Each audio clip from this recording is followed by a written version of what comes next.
kerana itu diizinkan oleh undang-undang melalui kanun keseksaan Seksyen 112. Tapi kesimpulan daripada persoalan itu saya diminta untuk menjawab. Saya memberikan kesimpulan bahawa perhimpunan itu tidak akan berlaku jika kami semua dibenarkan masuk ke kawasan Parlimen. Jadi perhimpunan itu adalah kerana kami dihalang untuk masuk ke kawasan Parlimen. Jadi habis. Itu saja.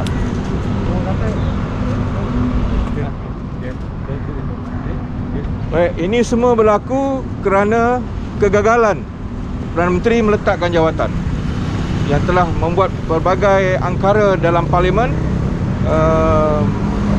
mislead the House, menyelewengkan Dewan. Lalu pada hari Isnin itu mereka terpaksa menutup Parlimen.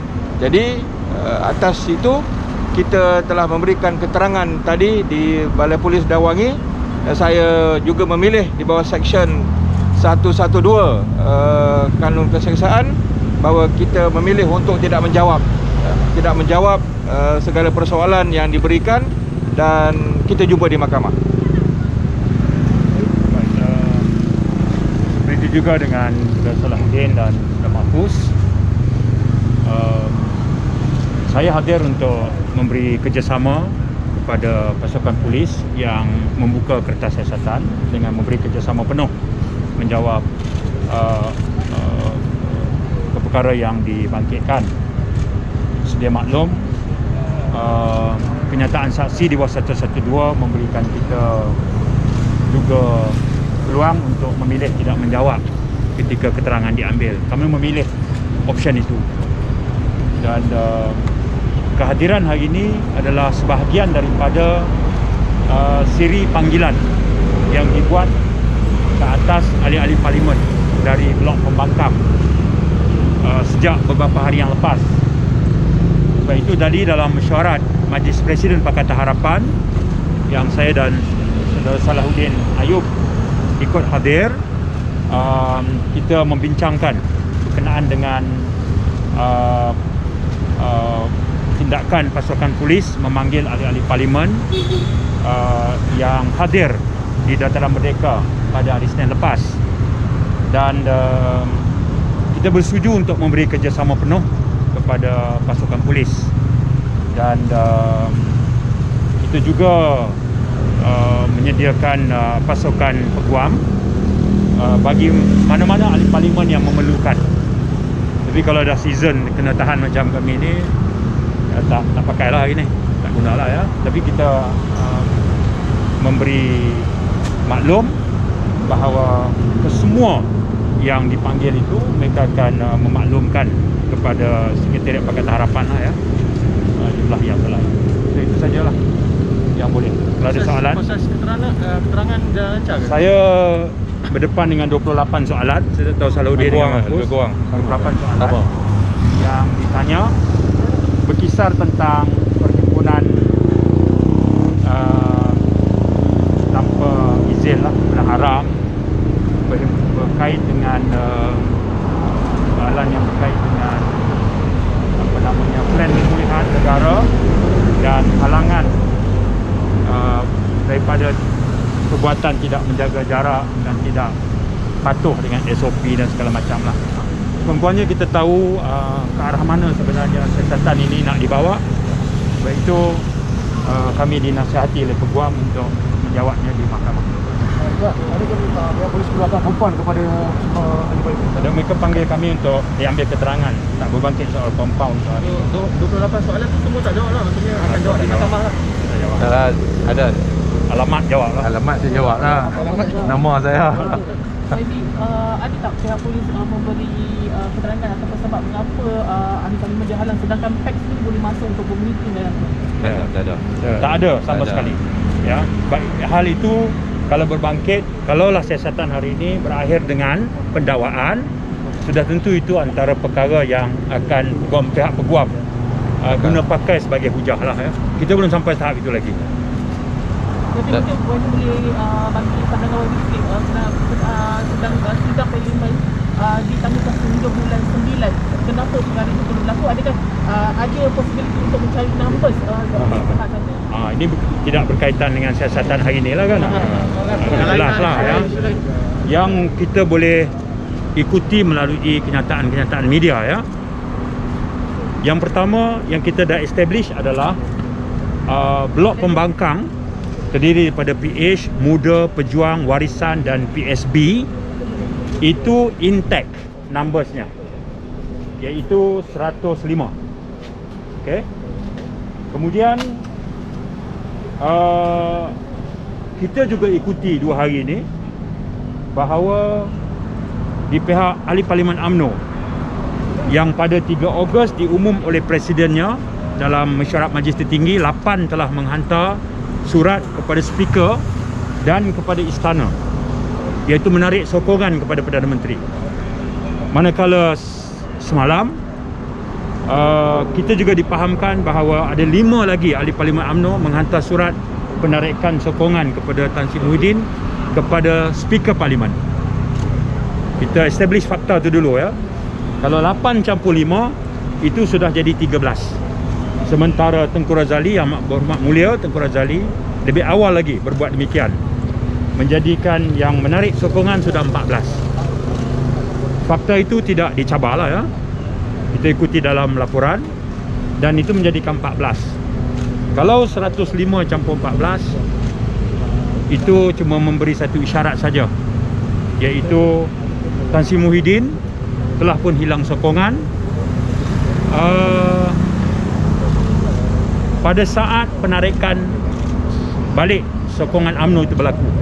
Mana pada ketika beliau menghadap Yang di-Pertuan Agong itu pun kita percaya beliau tidak ada sokongan. Yang pertama. Hari ini kita mengikuti pula kenyataan media Datuk Seri Ismail Sabri, Timbalan Perdana Menteri, yang menyebut 31 Ahli Parlimen Barisan Nasional. Kita tahu Ahli Parlimen Barisan Nasional ada 42. Kalau 31 sahaja, katakanlah itu betul, meninggalkan 11 yang sah tidak menyokong. Bermaksud daripada 114 angka yang Tan Sri Muhyiddin ada, tolak 11, dia tinggal 103. Itu bukan kita kata, itu kenyataan Datuk Seri Ismail Sabri sendiri. Kalau dah 103 daripada 220, Perdana Menteri sepatutnya segeralah berundur.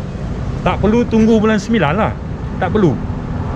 Daripada sekarang ke bulan 9, seorang Perdana Menteri yang ada kuasa, ada resources, dia cuma boleh fikirkan satu saja untuk selamatkan diri. Ya, ini istilahnya horse trading, jual beli. Ya, sebab itu pendirian blok pembangkang jelas 2 hari lepas membuat kenyataan menggesa pilihan Parlimen diadakan segera. Tak perlu tunggu bulan 9. Parlimen boleh dipanggil segera mengikut Standing Order 11/1/3. 11/3 tak perlu notis 28 hari.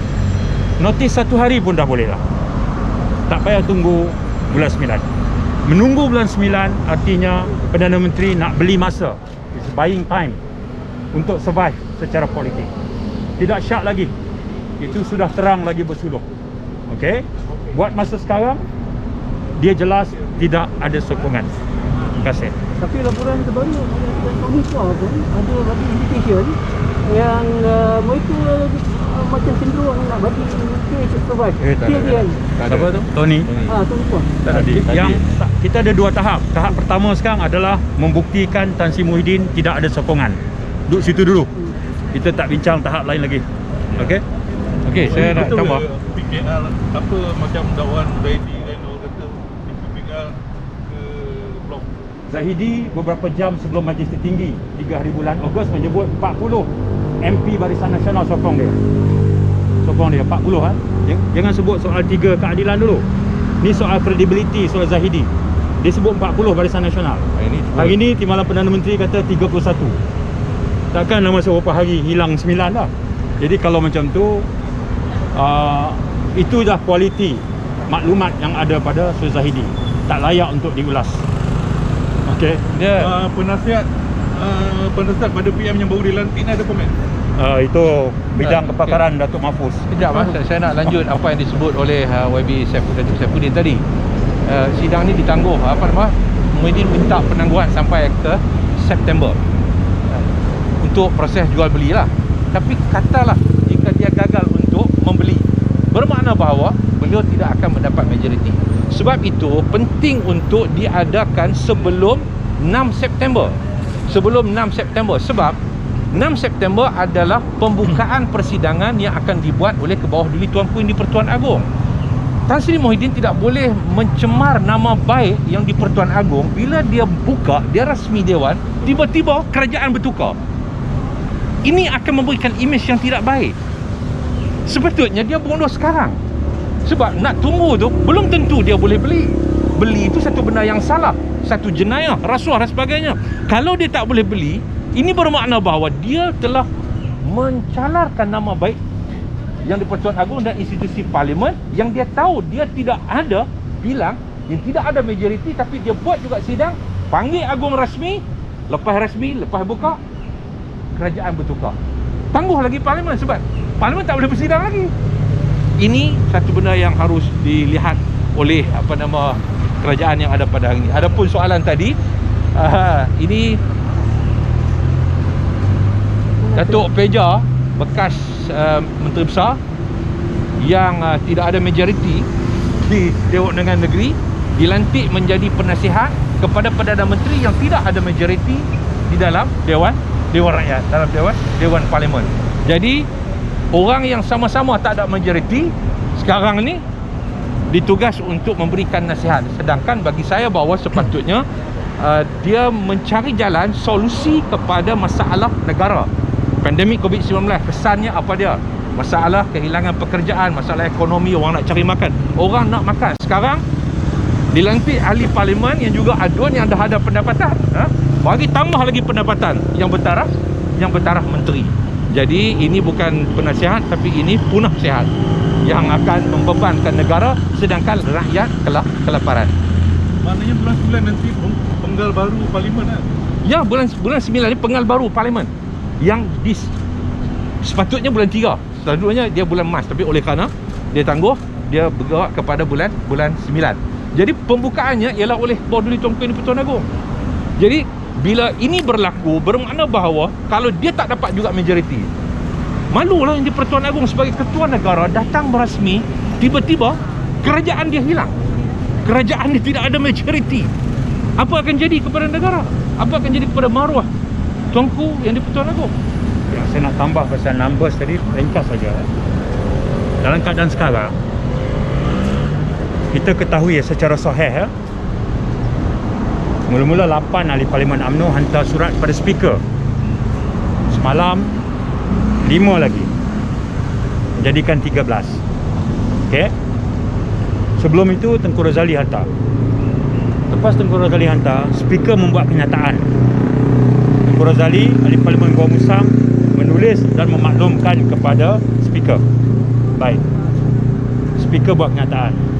Bila 8 dan 5, 13 ahli parlimen UMNO juga menulis surat pada speaker memaklumkan bahawa mereka menarik sokongan kepada Perdana Menteri, maka speaker sepatutnya mengeluarkan kenyataan telah menerima 13 surat daripada ahli parlimen UMNO. Sebab speaker adalah autoriti yang paling legitimate dalam parlimen. Dia yang menerima surat 13. Dia sepatutnya mengeluarkan kenyataan, mengesahkan perkara itu. Buat masa ini speaker tidak mengeluarkan sebarang kenyataan. Yang kita ketahui ialah melalui kenyataan ahli parlimen UMNO yang mengatakan mereka telah mengutus kepada speaker. Jadi yang kita mahukan adalah speaker mengeluarkan kenyataan, mengesahkan 13 telah menulis kepada dia. Jadi dengan sendirinya dia akan memberikan satu mesej bahawa Perdana Menteri tidak ada sokongan, sebab surat telah dihantar kepada speaker. Barangkali rakan-rakan media boleh bertanyakan soalan itu kepada speaker kita. Okey. Okey.